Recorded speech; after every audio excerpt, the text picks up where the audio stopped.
Radio Classique, l'invité de l'économie.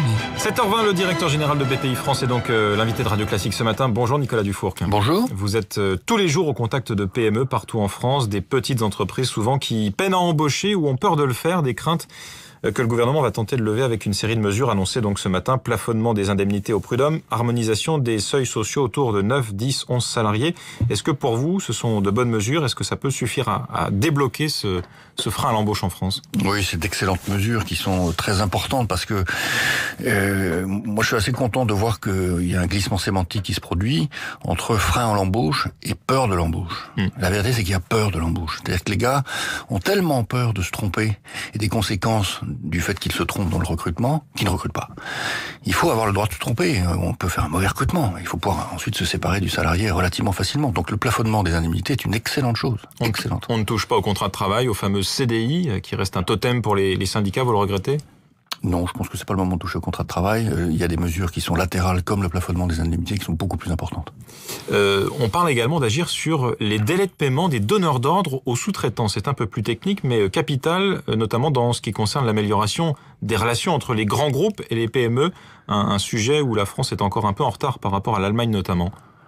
C'est un sujet complètement majeur. Vous avez quand même énormément d'entreprises qui payent leurs fournisseurs à 80, 90, 100 jours encore.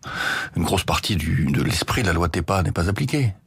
Donc c'est tout à fait majeur de trouver des solutions en la matière qui sont à la fois légales, mais surtout comportementales. Tous les grands groupes, qui évidemment maximisent leur position de trésorerie en fin d'année, doivent faire très attention et se rendre compte que ces petites entreprises sont déjà dans une situation tellement critique, tellement dure d'être chef d'une petite entreprise, que si en plus il faut gérer une trésorerie qui est une trésorerie hors norme, ça devient pratiquement impossible. Sur les relations grands groupes PME, on reproche aux grands groupes de ne pas chasser en meute, comme le font les grands groupes allemands à l'étranger, emmener des PME avec eux pour remporter des appels d'offres ou des contrats à l'étranger. C'est l'un des axes d'un grand événement que vous organisez demain et jeudi à Paris, centré justement sur l'innovation et les PME, c'est ça ? Oui, absolument. Ça s'appelle le BPI France Inno Generation, avec 10 000 entrepreneurs inscrits. Donc c'est un événement absolument majeur, où interviendront environ 250 entrepreneurs, dans quelque chose qui est un peu les rencontres de l'ANIAC, quoi. C'est-à-dire des entrepreneurs qui sont jeunes ou moins jeunes d'ailleurs, mais absolument partis à la conquête du monde, avec une énergie phénoménale. Il y a Xavier Niel, il y a Sébastien Bazin pour les plus connus, donc le patron d'Iliad et d'Accor. Comment améliorer justement le travail entre les grands groupes et les PME? Il faut décloisonner la société française. Il faut d'abord que tout le monde se connaisse. Vous avez un monde qui est le monde des grandes entreprises, un autre monde qui est le monde des entrepreneurs des secteurs d'avenir, comme on dit, donc de la tech, de la biotech, de l'écotech, de la musitech, on va la fêter demain soir, et de la finance tech, etc. C'est toute une génération de gars qui déroutent un peu les anciens business models. Bon. Ils sont partout en France, dans toutes les villes. Alors on connaît parfois ceux de Paris, on connaît pas ceux de Nantes, ceux de Rennes, ceux de Marseille, ceux de Strasbourg, ceux de Metz.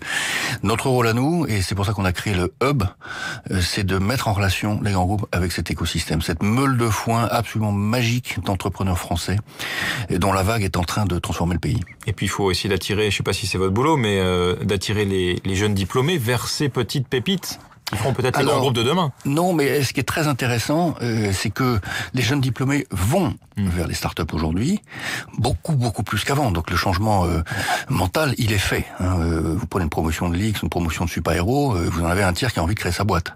En revanche, là où la transition n'est pas faite, c'est que il faut que les diplômés des écoles françaises, grandes écoles, des grandes métropoles, aillent également vers des PME matures. Ça, ils y vont pas. C'est l'énorme différence avec l'Allemagne. En Allemagne, vous faites centrale, vous allez dans une PME. En France, vous n'allez pas dans une PME. Le résultat des courses, c'est que, vous avez une qualité d'équipement au fond de la PME française qui est un peu inférieure à celle de l'Allemagne. Voilà. Et il faut absolument qu'on arrive à lutter contre ça, d'où des initiatives qu'on pousse beaucoup chez BPI France, comme par exemple l'idée de faire un VIE PME. Vous savez, le VIE, on envoie nos jeunes pupilles à l'étranger, à Singapour, en Californie, etc. Moi, je dis, l'aventure, c'est la France. Il faudrait les envoyer tout simplement à Montluçon, à Mende, dans des PME. Beaucoup moins sexy. C'est très sexy au contraire. C'est extraordinaire la vie de la PME. Et tout aussi porteur. Et tout aussi porteur. Et c'est de là que viendra le futur du pays. Un mot sur l'opération dévoilée en début de semaine qui concerne BPI France, Nicolas Dufourcq. Vous allez prendre une participation dans Verallia. C'est le numéro 3 mondial de l'emballage en verre que Saint-Gobain va céder à un fonds d'investissement pour environ 3 milliards d'euros. Pourquoi investir dans Verallia ? Verallia, c'est une magnifique entreprise française, c'est le patrimoine industriel du pays, c'est l'histoire industrielle du pays, c'est l'origine même du groupe Saint-Gobain. Voilà.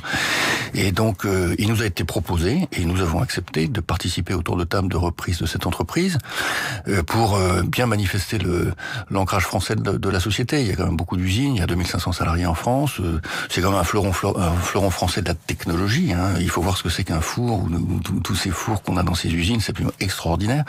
C'est tout à fait dans la doctrine d'investissement de BPI France, donc un investisseur de long terme, très long terme, avisé dans tous les secteurs, mais en particulier dans l'industrie. Vous êtes là pour garantir, vous le disiez, l'ancrage français de ces sociétés qui sont importantes, notamment pour le tissu industriel français. Ça veut dire que vous pouvez vous opposer à d'éventuels transferts? On n'a pas de droit de veto, mais on a une influence. On aura une présence au Conseil avec un administrateur, peut-être même un censeur. Et donc ensuite les choses se passent de manière tout à fait, on va dire, professionnelle et pacifique. On a déjà un grand partenariat avec le groupe Apollo, qui est avec la société Constellium, qui est une société issue du groupe Péchinet, avec des usines là encore à Rion, du côté de Clermont-Ferrand, tout à fait extraordinaire, c'est des cathédrales ces usines. Et c'est pareil, on a à peu près 10% du capital avec Apollo et ça se passe très bien. BPI France a aussi récemment pris un peu plus de 5% d'Ingenico, qui est le leader des terminaux de paiement, bien connu, tout le monde en utilise chaque jour. Le reproche qu'on pourrait vous faire, c'est de se dire, est-ce que cet argent, ce sont des centaines de millions d'euros, parce que ce sont des gros tickets, est-ce que ça ne serait pas plus utile, cet argent, s'il allait aux PME? Mais on le fait aussi, on investit chaque année dans 150 PME en direct et dans 850 PME en indirect au travers des fonds privés que nous finançons. Donc chaque année, il y a 1000 nouvelles entreprises françaises, qui sont pas des grosses, qui obtiennent du capital de BPI France. C'est considérable, il n'y a aucun pays en Europe qui fait ça. Donc on fait les deux, on soutient les PME et on agit comme un fonds souverain. Bien sûr, on investit en fonds propres chaque année, sortie de BPI France, 1,5 milliard d'euros. D'accord. Et les tickets dont vous venez de parler, là, vont représenter au total 460 millions d'euros sur 1,5 milliard. Tout le reste va vers les PME et les startups. Un tiers de tiers, donc c'est une bonne proportion. Merci Nicolas Dufourcq, directeur général de BPI France, d'avoir été ce matin l'invité de l'économie de Radio Classique.